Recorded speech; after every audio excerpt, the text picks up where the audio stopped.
14.68 खाद्यान्न में वृद्धि हुई है।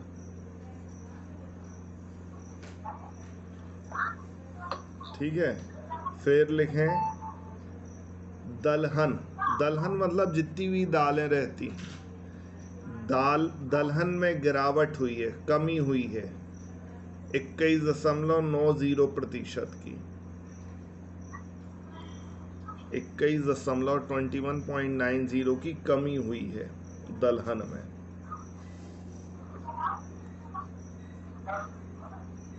फिर तिलहन। तिलहन मतलब जिसमें से तेल निकाला जाए, सरसों हुआ, सरसों के तेल, मूंगफली, तो ये तिलहन कहलाते हैं, ऑयल सीड जिसको बोलते हैं। तिलहन में 5.27% की कमी हुई है, 5.27% की कमी हुई है, 5.27%। एक बार फिर से देखें, सबसे पहले अपन ने खाद्यान्न देखा, खाद्यान्न में गेहूं, मक्का वगैरह आ जाते हैं, तो इसमें वृद्धि हुई है। खाद्यान्न में हमेशा वृद्धि होती है हर साल, तो 14.68% की वृद्धि हुई है। जबकि बाकी और चीज़ों में दलहन मतलब दाल में 21.90% की कमी हुई है, और तिलहन में 5.27% की कमी हुई है। ठीक है, फिर लिखें दुग्ध उत्पादन में, मिल्क प्रोडक्शन में मध्य प्रदेश का तीसरा स्थान है। ये काफी महत्वपूर्ण है, मध्य प्रदेश का तीसरा स्थान है। तीसरा, थर्ड, हाँ। पहले चौथा की पांचवा था पिछले साल, लेकिन इस वर्ष तीसरा स्थान पे आ गया।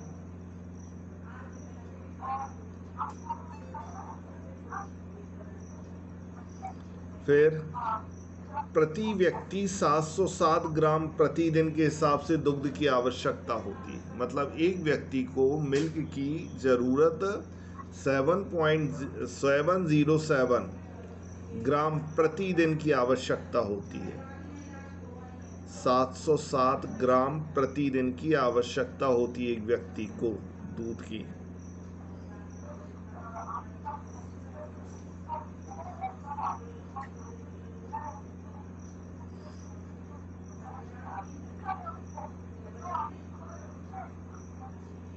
ठीक है, फिर रानी दुर्गावती, ये काफी महत्वपूर्ण फैक्ट है। रानी दुर्गावती श्री अन्न योजना, रानी दुर्गावती श्री अन्न योजना का संबंध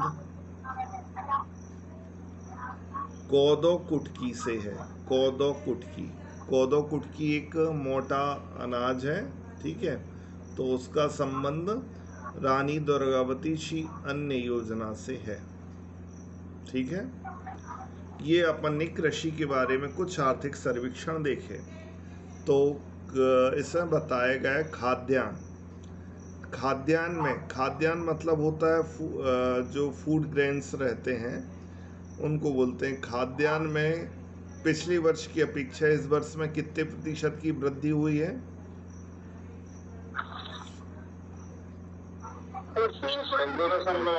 14.68। बाकी दलहन और तिलहन, दलहन मतलब दालों में कमी हुई है। कितनी कमी हुई दलहन में? 21.90%। और तिलहन में? तिलहन में 5.27%। और मिल्क में एमपी का स्थान 3rd नंबर पर है। ठीक है, अब आगे चलते हैं। अब अपन आते हैं MSME। MSME का मतलब होता है इंडस्ट्री, समझ लें। इंडस्ट्री मतलब उद्योग के बारे में। ठीक है,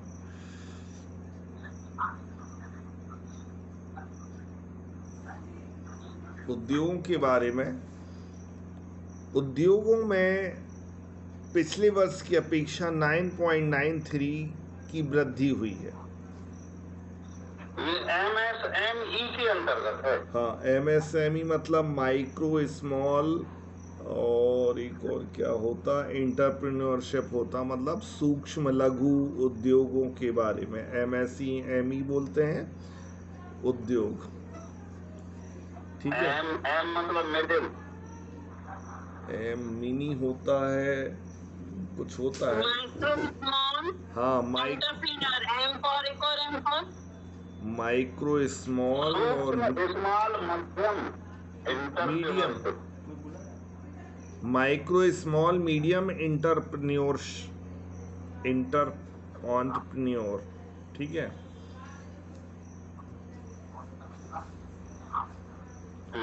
देखो, इसमें जनरली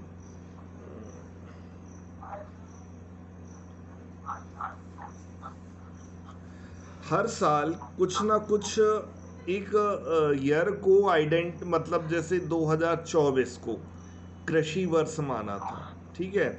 उसके पहले वाले वर्ष को भी कोई वर्ष माना था। ऐसे ही 2025 को ध्यान रखना, ये काफ़ी महत्वपूर्ण पॉइंट बता रहे हैं। 2025 को उद्योग और रोजगार का वर्ष माना गया है। Very very important. 2025 को उद्योग, इंडस्ट्री और एम्प्लॉयमेंट वर्ष माना गया है। घोषित किया गया, माना नहीं, घोषित ही है।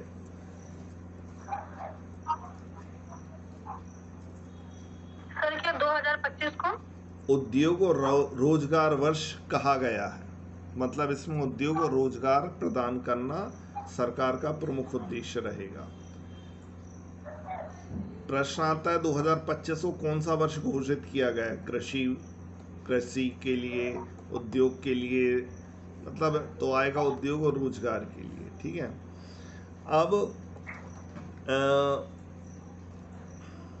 उद्योगों में पिछले वर्ष की अपेक्षा 9.93% की वृद्धि हुई। देखो, इसमें उद्योग की संख्या नहीं पूछी जाती है, उसमें क्या पूछा है, कितनी कमी हुई और वृद्धि, क्योंकि लाखों करोड़ों को ध्यान में रखना बहुत मुश्किल है, तो हमें कमी और वृद्धि का प्रतिशत ध्यान में रखना पड़ेगा।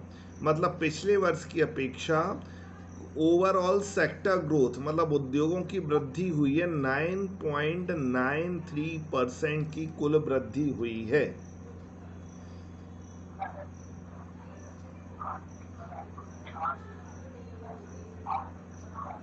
कितना परसेंट? 9.93% की वृद्धि हुई है।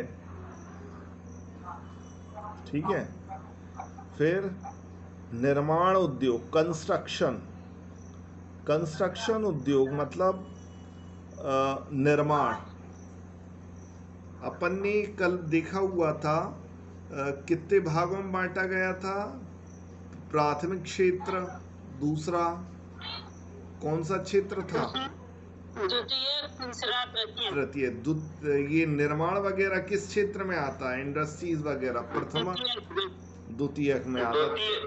ये अपन सेकेंडरी मार्केट की बात कर रहे हैं, मतलब कंस्ट्रक्शन, निर्माण उद्योग में बहुत ज़्यादा इस साल 24-25 में बहुत उछाल आया हुआ है। तो कितना उछाल आया है, लगभग 46.59%। लिखिए, 46.59% की वृद्धि देखी गई है, किसमें, निर्माण उद्योग में, मतलब बहुत चीज़ों का निर्माण हुआ है।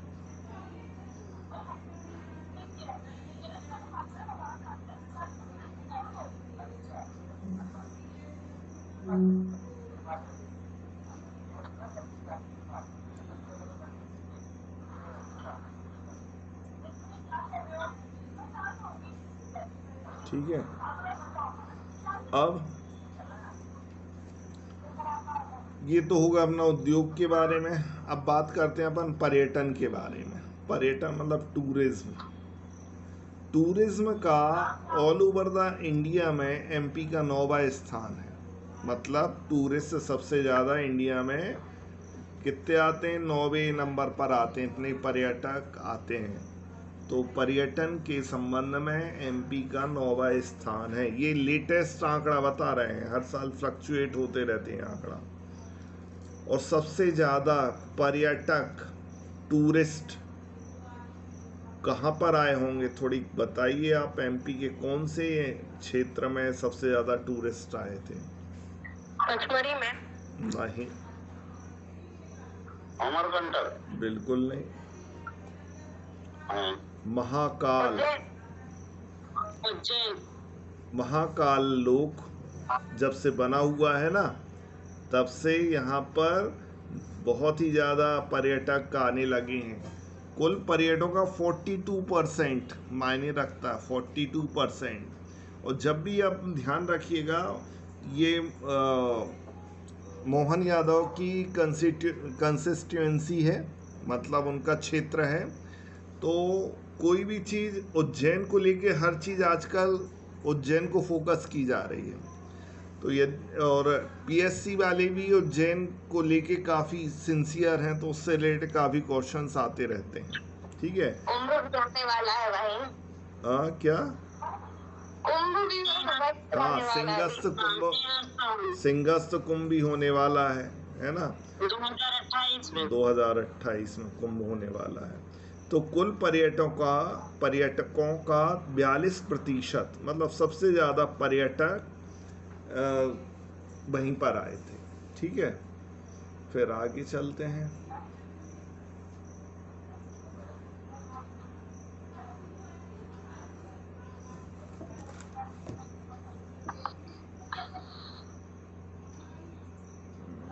एक मिनट।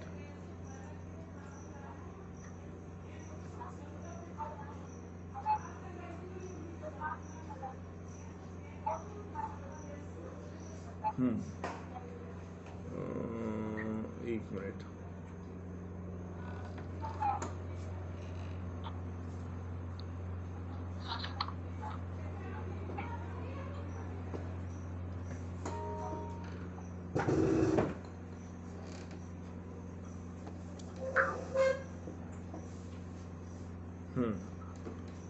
ये लिख लें,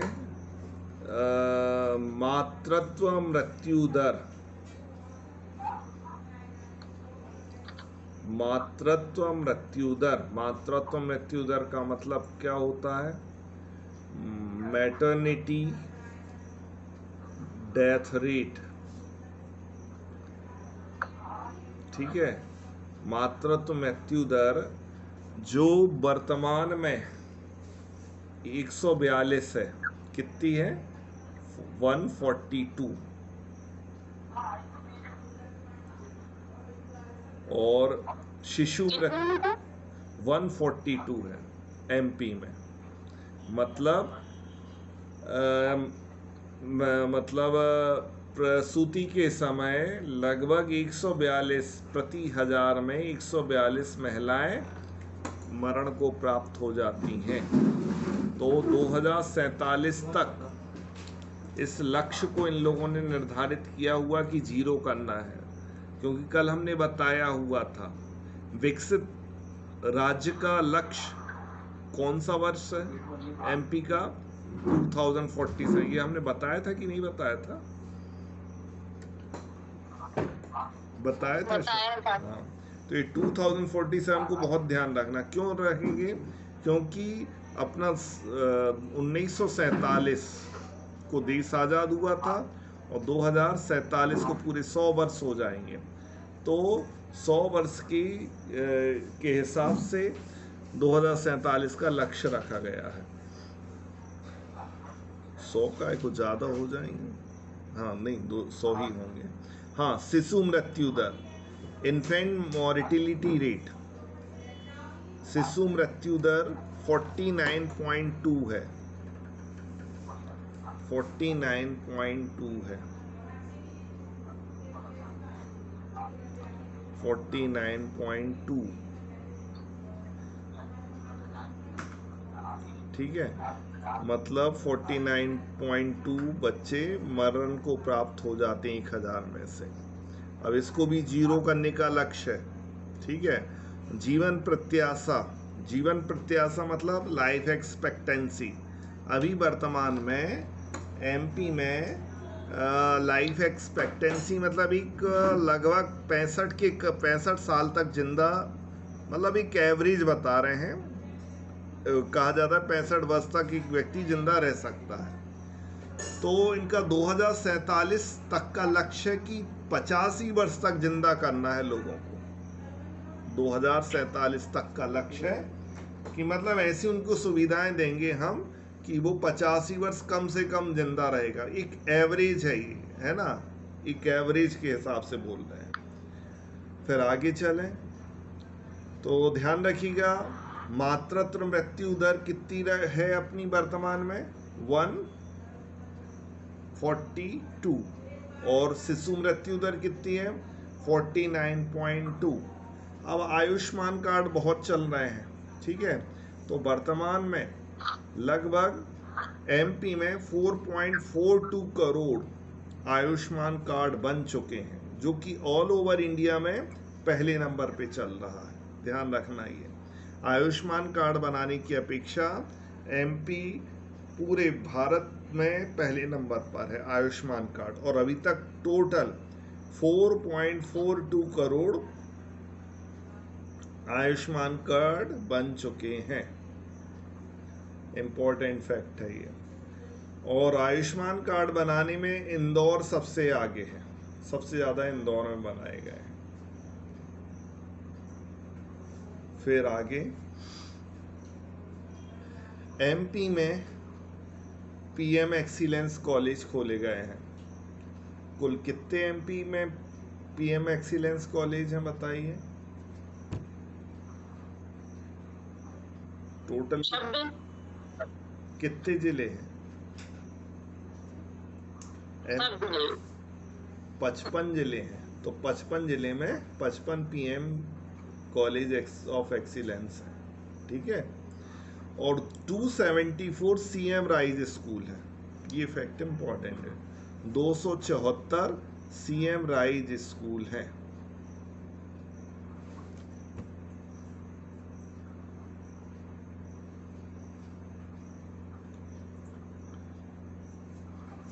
फिर आगे अभी हाल ही में 2025 में राष्ट्रीय खेल हुए हैं।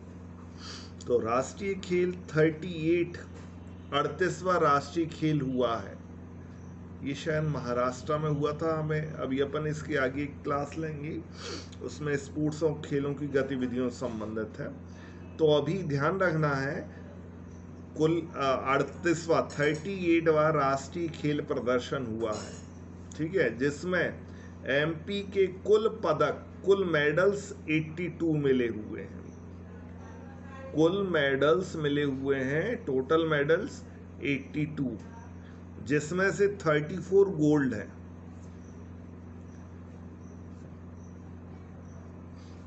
अड़तीसवां राष्ट्रीय खेल हुआ है, जिसमें टोटल मेडल्स मिले हुए हैं 82, और 34 गोल्ड मेडल मिले हुए हैं एमपी को। और एमपी का स्थान जो है ऑल ओवर इंडिया में 4th रहा।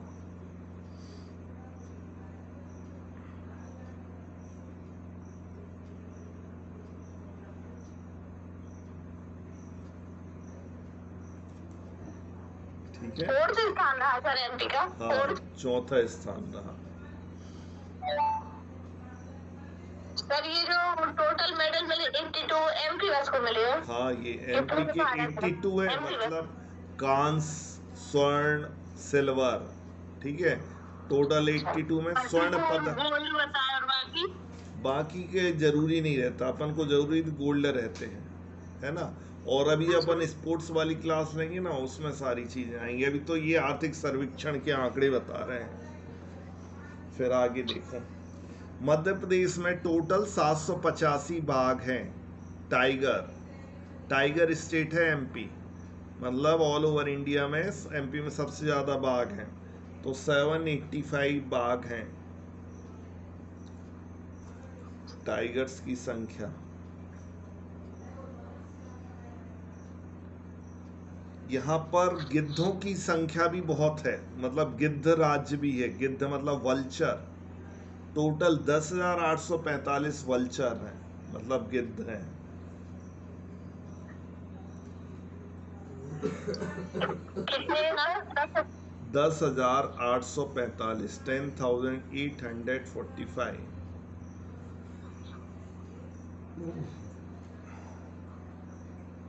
10,845। हाँ, गिद्ध।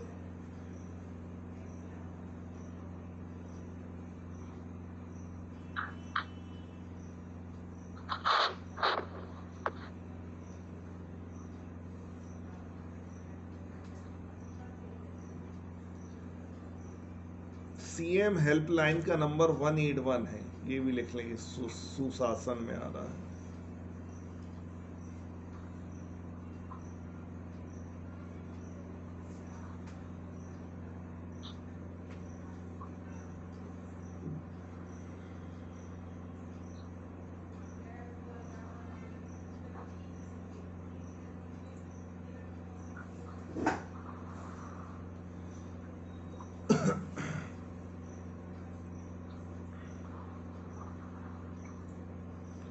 एफडीआई में इंदौर का पहला नंबर है। एफडीआई का मतलब क्या होता है, कल बताया था। महिमा मैडम बताओ एफडीआई। Foreign direct investment. इसका मीनिंग ये होता है कि दो देशों के में जो व्यापार किया जाता है, प्रत्यक्ष व्यापार किया वो जाता तो इंटरनेशनल बिजनेस है। बीना मैडम, एफडीआई का मतलब?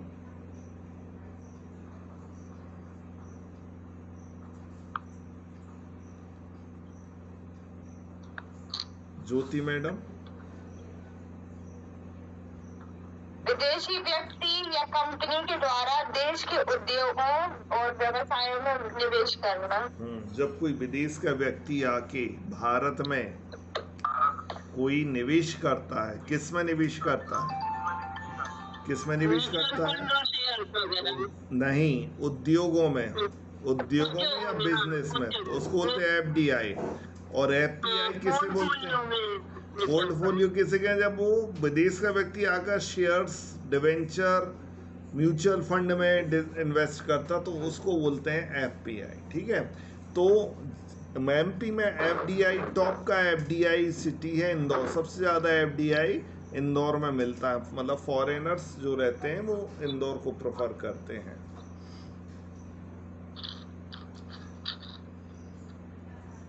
फिर सीएसआर बताया था हमने। सीएसआर का फुल फॉर्म बताओ बीना मैडम।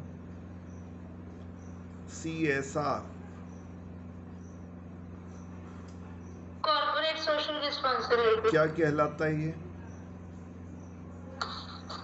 सभी कंपनीज को जो है अपना सोशल रिस्पांसिबिलिटी पूरी करनी पड़ती है। 2% बोला गया है करने के लिए।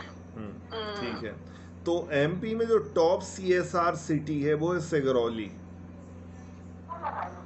लिख लिए, टॉप सीएसआर सिटी मतलब कॉर्पोरेट सोशल रिस्पॉन्सिबिलिटी में सिगरौली पहले नंबर पर है।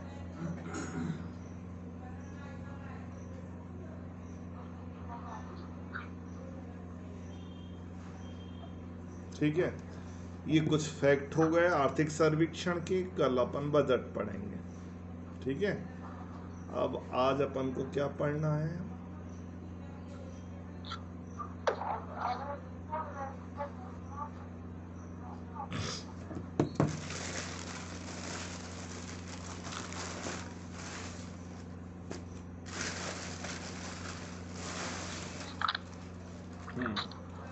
कल बीना मैडम थी क्लास में?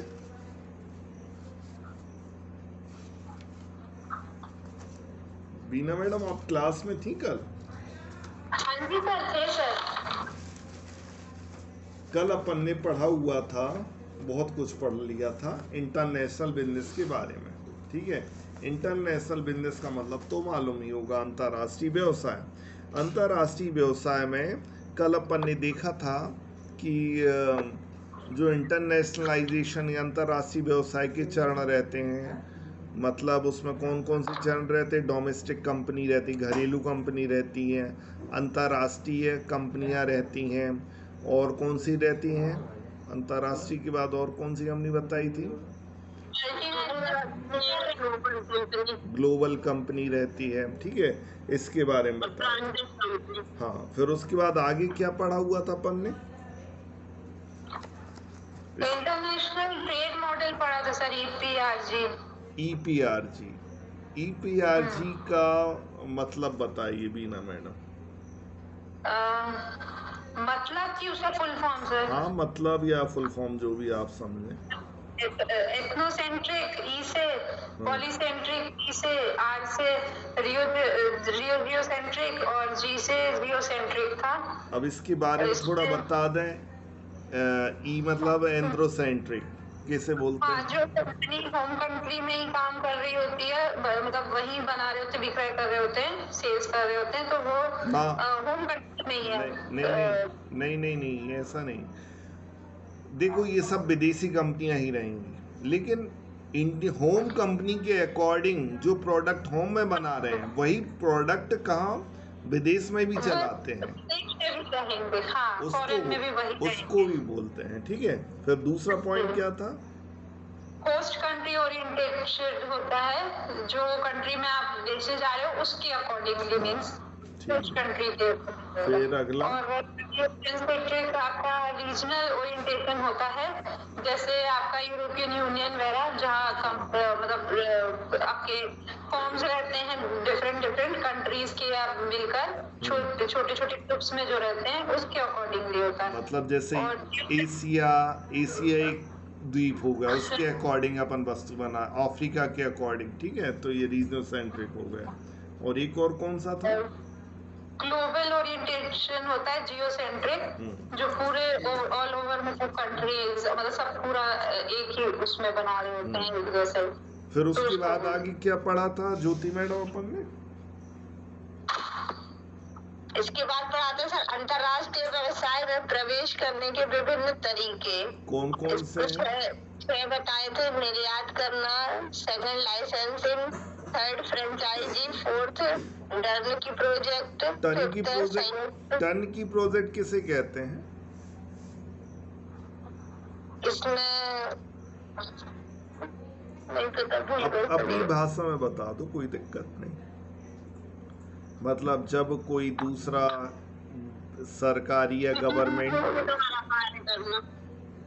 मतलब वो काम करके दे देता है पूरा, हम नहीं करते हैं, वो काम करके हमें सौंप देता है पूरी, जैसे बिल्डिंग बना के दे दी, तो ये टर्नकी प्रोजेक्ट कहलाता है, ठीक है।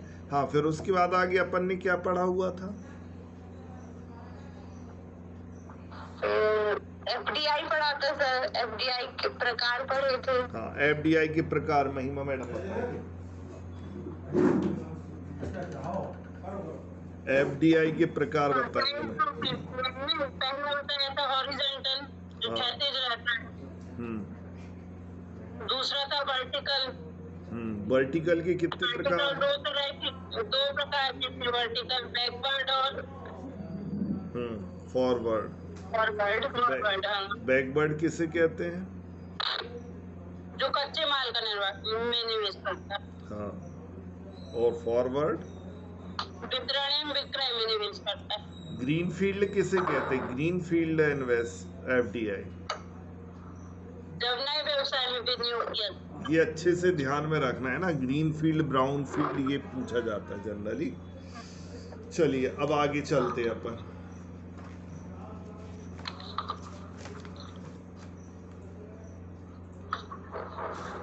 अब एफडीआई का जो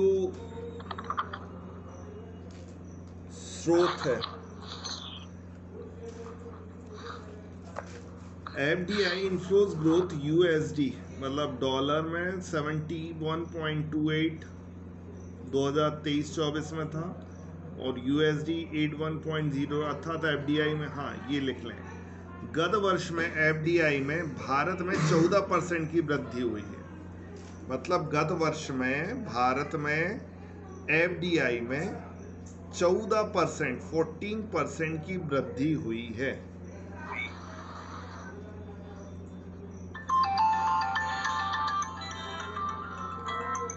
%14 की वृद्धि हुई, ये फैक्चुअल क्वेश्चन है ना। फिर आगे सर हाँ, गत वर्ष में भारत में 14% की वृद्धि हुई, काय में? एफडीआई में। एफडीआई मतलब फॉरेन इन्वेस्टमेंट जो हुआ है इंडिया में, वो 14% में वृद्धि हुई है। फिर आगे चलते हैं। एफडीआई के स्रोत देश हैं। स्रोत मतलब एफडीआई लगभग 112 देश जो हैं इंडिया में अपना बिजनेस कर रहे हैं। एफडीआई की कंट्रीज कौन कौन सी हैं, मतलब कौन कौन सी नहीं, कितनी कंट्रीज हैं जो इंडिया में निवेश करते हैं, तो कम लगभग 112 देश ऐसे हैं जो इंडिया में क्या करते हैं, इन्वेस्ट करते हैं।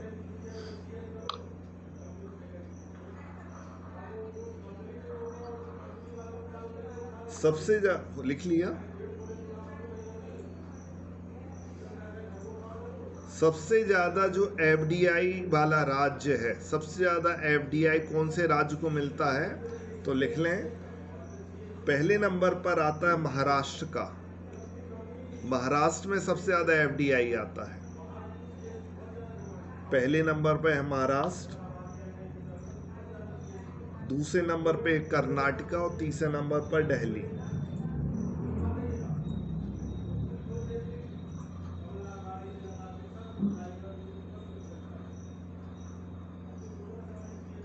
ठीक है। फिर ये बहुत पूछा जाता है, सबसे ज्यादा एफडीआई कौन से देश से मिलता है इंडिया को, ठीक है। तो उसमें पहले नंबर पर आता सिंगापुर और मॉरिशस। ये आगे पीछे होते रहते हैं, ध्यान रखना, कभी सिंगापुर पहले नंबर पर रहता, कहीं मॉरिशस। तो 2024-25 के अनुसार सबसे ज़्यादा एफडीआई करने वाला इंडिया में जो देश है वो है सिंगापुर पहले नंबर पर, दूसरे नंबर पर मॉरिशस है और तीसरे नंबर पर यूएसए है।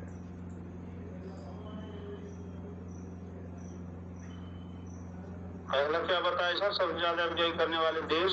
सिंगापुर है, ये इम्पोर्टेंट फैक्ट है। पहला? हाँ, इसके पहला हाँ, पहला सिंगापुर है, दूसरा मॉरिशस है और तीसरा दिल्ली है, दिल्ली।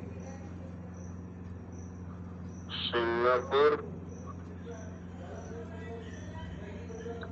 दूसरा मॉरिशस,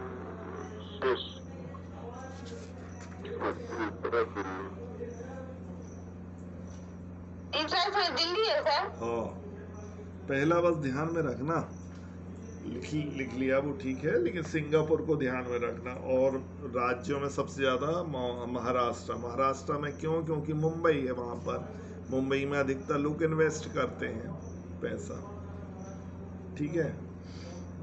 अब आगे चलते हैं।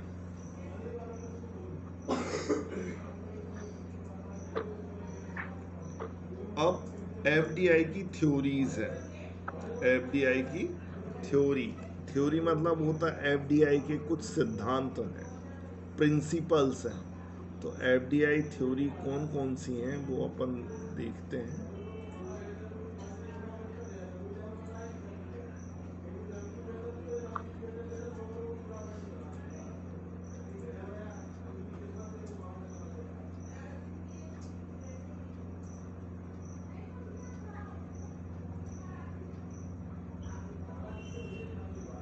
एक मिनट थोड़ा देख लें, जरूरी है कि नहीं है। इसके पहले अपन जो इम्पोर्टेंट चीज़ है वो पढ़ लेते हैं, ठीक है। लिखो BOP, balance of payment. Balance of payment इसको हिंदी में क्या बोलते हैं? भुगतान शेष, भुगतान संतुलन। भुगतान संतुलन। इससे रिलेटेड एक आध क्वेश्चन तो आता ही है। भुगतान संतुलन क्या कहलाता है? बीओपी। बीओपी जनरल प्राप्ति वाला की प्राप्ति के अंतर्गत क्या आता है? प्राप्ति ऐसा कुछ आता है, इसमें वो बनता है ना, भुगतान और प्राप्ति वाला। हाँ हाँ, नहीं, करेंट अकाउंट बनता है। हाँ, चलिए देखते हैं। Systematic record of all economic transaction between country and the rest of the world during a year. इसका मतलब ये होता है जब भी कोई विदेशी व्यवसाय किया जाता है तो उसमें किसी देश के निवासियों और शेष विश्व के बीच एक निश्चित अवधि में होने वाले आर्थिक लेन देनों का लेखा जो रहता है। क्या बताया? बैलेंस ऑफ पेमेंट का मतलब किसी देश के निवासियों, जैसे इंडिया की बात करें, इंडिया देश का कोई, जैसे अंबानी, किसी देश के निवासियों, निवासी या निवासियों, और शेष विश्व मतलब पूरे rest of the world, India को छोड़ के, जो एक निश्चित अवधि में आर्थिक लेन देन का लेखा जो किया जाता है, उसको हम BOP बोलते हैं, बैलेंस ऑफ पेमेंट। अंबानी का business all over the world फैला हुआ है, तो उसके लिए वो क्या करता है, हर साल अपना BOP बनाता, बैलेंस ऑफ पेमेंट अकाउंट बनाता है। तो क्या मतलब हुआ, एक व्यक्ति के द्वारा शेष विश्व के बीच एक निश्चित अवधि में होने वाले आर्थिक लेन देनों का जो लेखा जोखा किया जाता है, उसको बैलेंस ऑफ पेमेंट कहते हैं।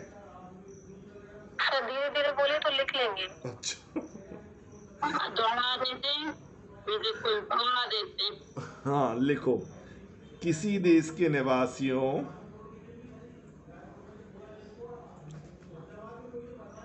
किसी देश के निवासियों और शेष विश्व के बीच एक निश्चित अवधि में होने वाले आर्थिक लेन देनों का लेखा BOP कहलाता है।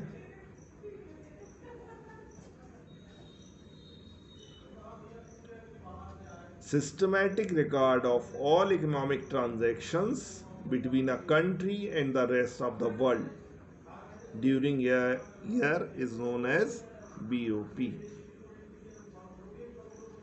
BOP में 3 अकाउंट बनाए जाते हैं, ध्यान रखना। सबसे पहले प्रश्न यही पूछा जाता है। एक और होता बैलेंस ऑफ ट्रेड और एक होता है balance of payment. Balance of trade मतलब होता है व्यापारिक शेष और व्यापारिक संतुलन। व्यापारिक शेष में क्या होता है, केवल गुड्स को लिखा जाता है, गुड्स को मतलब वस्तुओं का एक्सपोर्ट और इंपोर्ट को बैलेंस ऑफ ट्रेड में लिखा जाता है। लेकिन जो BOP रहता है, इसमें गुड्स भी आता है और सर्विसेज भी आती हैं, ठीक है। तो कंपोनेंट ऑफ BOP के 3 कंपोनेंट होते हैं। पहला होता करेंट अकाउंट, दूसरा होता है कैपिटल अकाउंट,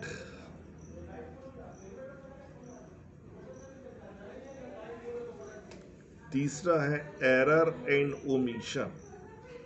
एरर मतलब होता है, एरर मतलब गलतियां और छूट, एरर एंड ओमिशन।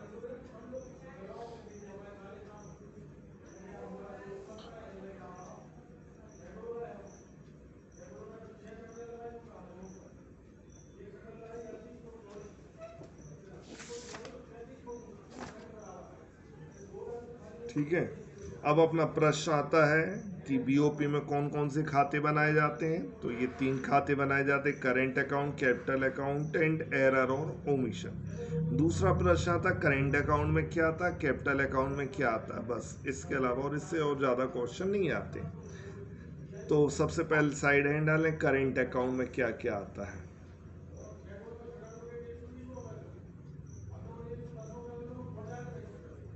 पहला पॉइंट लिखो करेंट अकाउंट में,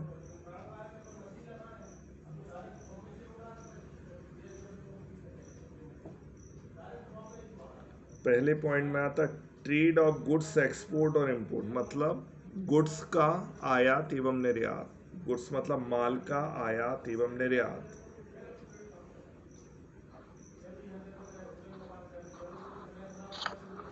दूसरा सेवाओं का आयात एवं निर्यात।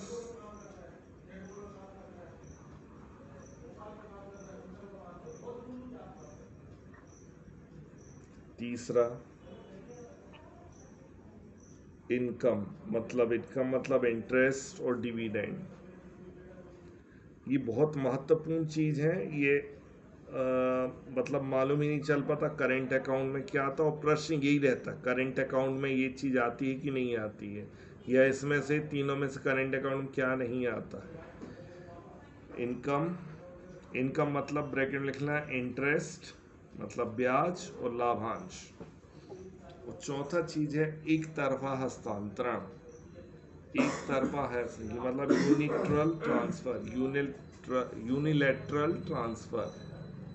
यूनिलेटरल ट्रांसफर का मतलब गिफ्ट वगैरह रहते हैं। गिफ्ट जो रहते हैं वो एक तरफा रहते हैं।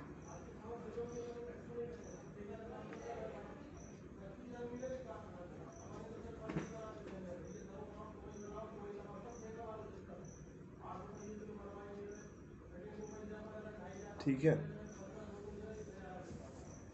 तो करेंट अकाउंट में कितनी चीजें आ गई? 4 चीजें।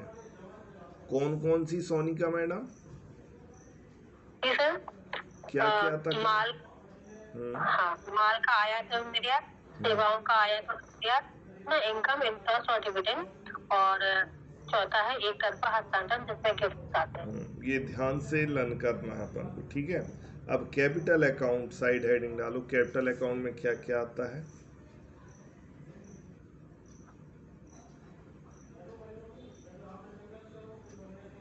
पहला point, loan by abroad to abroad मतलब विदेशों से लिया गया लोन एवं दिया गया लोन। विदेशों से लिया गया ऋण और विदेशों को दिया गया ऋण। Loan by abroad and to abroad.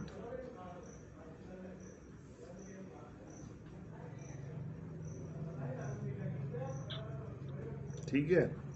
दूसरा पॉइंट आता इन्वेस्टमेंट, विनियोग, एफडीआई या एफपीआई। एफडीआई या एफपीआई में विनियोग। एफडीआई और एफपीआई का मतलब अपन समझ चुके हैं। एफडीआई या एफपीआई में विनियोग, investment, FDI, FPI.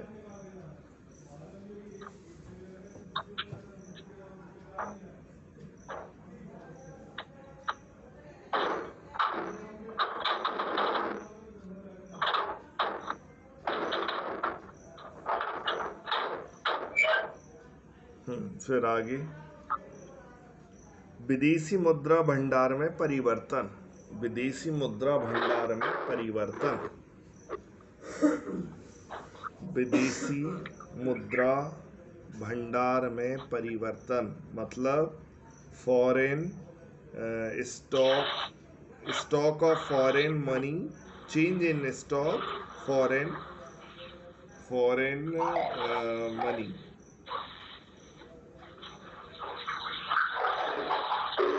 Raidas sir काफी आवाज आ रही है, थोड़ा म्यूट कर लें अपने माइक को।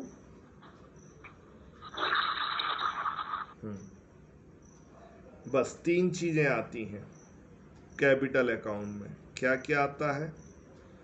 लोन दिया गया और लोन लिया गया विदेशों से या विदेशों को दिया गया है, ठीक है।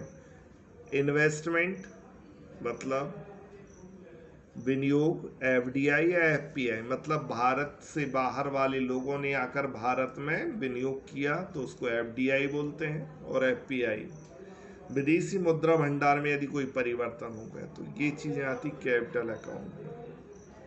फिर तीसरा होता error and omission. Error and omission में इन दो के अलावा जो चीजें बचती हैं उसमें अपन को कुछ नहीं लिखना क्या आता, केवल अकाउंट बनाया जाता है। एरर एंड ओमिशन मतलब कोई गलती से ऊपर की, क्योंकि ये बहुत बड़ा अकाउंट रहता है तो गलतियां होना स्वाभाविक है।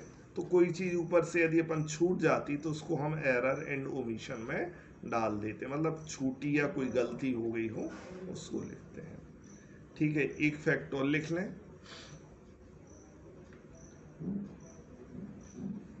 बीओपी का नियंत्रण आरबीआई के द्वारा होता है। This one very very important point.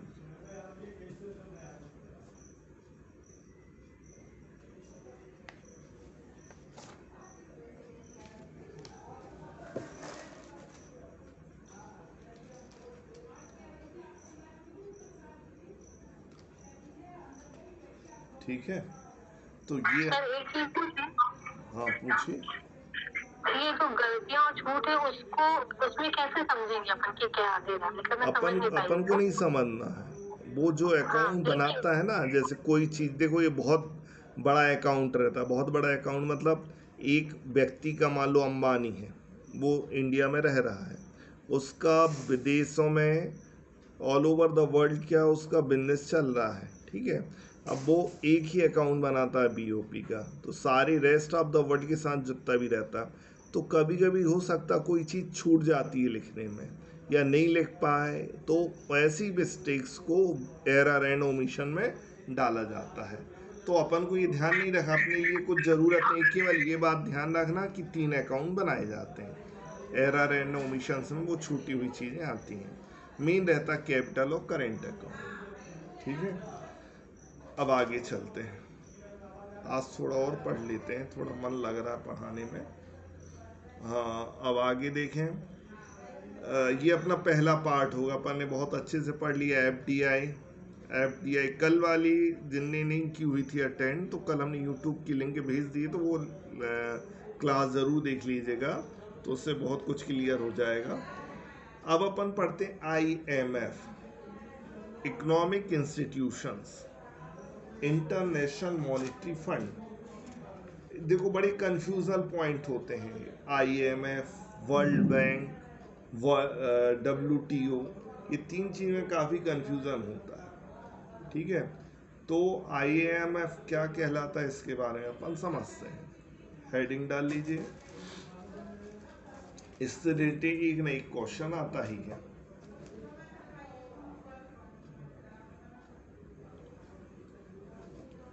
International monetary fund इसका फुल फॉर्म है।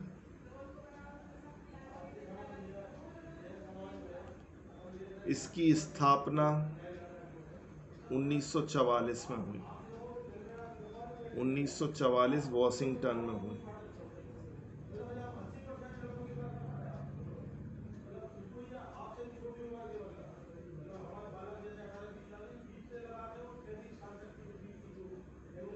ठीक है, फिर हेड क्वार्टर वॉशिंगटन तो हो गया। अभी वर्तमान में इसकी 191 कंट्रीज हैं, 191 देश इसमें सदस्यता रहा। आवाज़ तो नहीं आ रही यहाँ से, काफ़ी तेज चिल्लाने की आवाज़ तो नहीं है, रिलेटिव्स आए हुए हैं तो काफ़ी आवाज़ कर रहे हैं, डिस्टर्ब तो नहीं हो रहा है। नहीं सर ठीक है, ठीक है बोलिए। तो 1944 वॉशिंगटन में हुआ, कंट्रीज 191 हैं।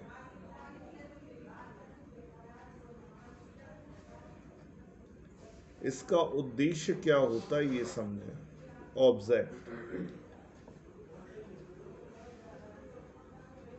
ऑब्जेक्ट है बीओपी की समस्या का समाधान करना। पहला है बीओपी की समस्याओं का समाधान करना, to resolve the BOP problems.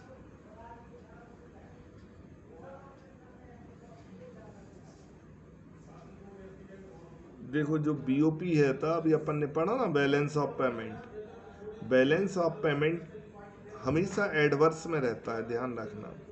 Adverse में मतलब जितनी भी कंट्रीज रहती हैं उनका बीओपी हमेशा विपरीत रहता है, मतलब माइनस में जाता है, लॉस में जाता है, ये नियम है, ठीक है। पॉजिटिव कोई भी नहीं रहेगा।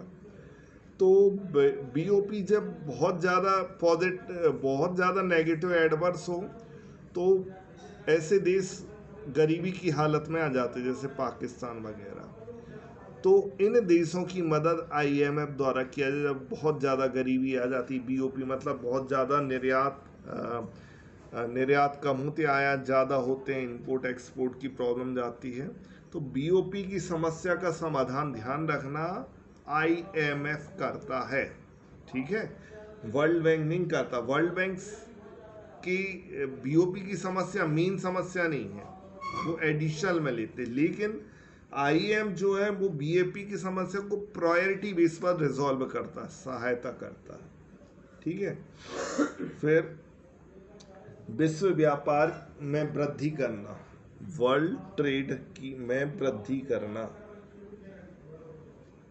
वर्ल्ड ट्रेड बिजनेस मतलब विश्व व्यापार, को प्रोत्साहित करता है।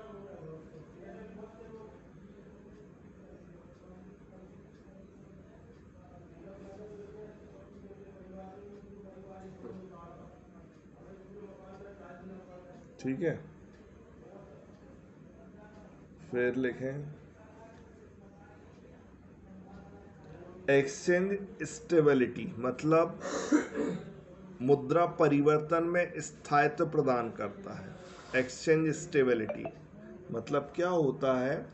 एक्सचेंज स्टेबिलिटी प्रदान करता है। कौन करता है? IM, मतलब जो सदस्य राष्ट्र, मतलब 191 जो देश हैं वो क्या करते हैं? जैसे अपने इंडिया का डॉलर का मूल्य 91 हो गया। अब देखो हमें $1 के लिए क्या 91 रुपये देने हैं, ठीक है। तो एक्सचेंज की स्टेबिलिटी लाता है। कौन लाता है? ये वर्ल्ड बैंक, सॉरी IMF। फिर अल्पकालीन ऋण देना, अंडरलाइन कर लो, बहुत बहुत इंपॉर्टेंट है। IMF जो है वो अल्पकालीन देता है और दीर्घकालीन ऋण कौन देता है? वर्ल्ड बैंक देता है, ठीक है। IMF अल्पकालीन शॉर्ट टर्म लोन प्रोवाइड करता है।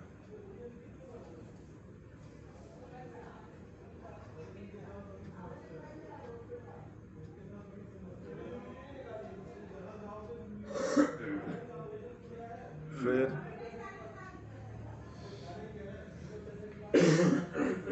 IMF ने 1969 में SDR जारी किया। वेरी वेरी इंपॉर्टेंट, 1969 में SDR जारी किया गया।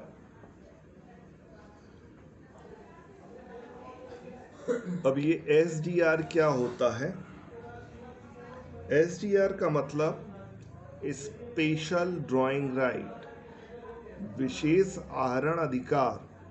विशेष आहरण अधिकार का मतलब होता है कि मतलब अपने जो सदस्य देश हैं, IM क्या करता है? आहरण की सुविधा देता है। आहरण मतलब पैसा निकालने की सुविधा देता है। SDR मतलब कोई देश को यदि लोन की ज़रूरत रहती है, ऋण की ज़रूरत रहती है, तो वो उसको स्पेशल ड्राइंग राइट देता है, ठीक है, SDR। तो ये बात ध्यान रखना, SDR कौन इशू करता है? केवल IMF, उसके अलावा और कोई नहीं। और SDR की शुरुआत कब हुई? 1969 में, ठीक है।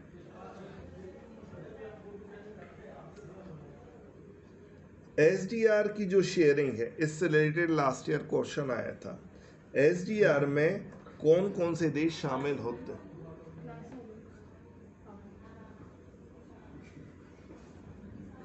SDR में कौन कौन से देश शामिल होते हैं? ये बात मतलब सभी देशों की उसमें वो रहता है, क्या रहता है? शेयर रहता है। तो ये काफ़ी महत्वपूर्ण प्रश्न हो जाता है। SDR की हिस्सेदारी, SDR में हिस्सेदारी ऐसा लिखो, एज शेयरिंग इन SDR।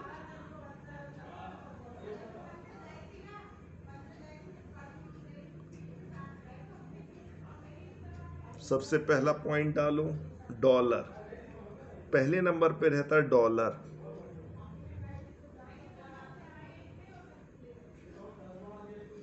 दूसरे नंबर पर रहता है यूरो।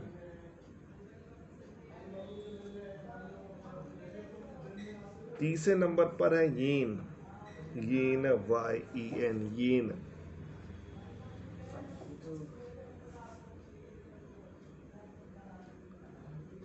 चौथे नंबर पे पाउंड।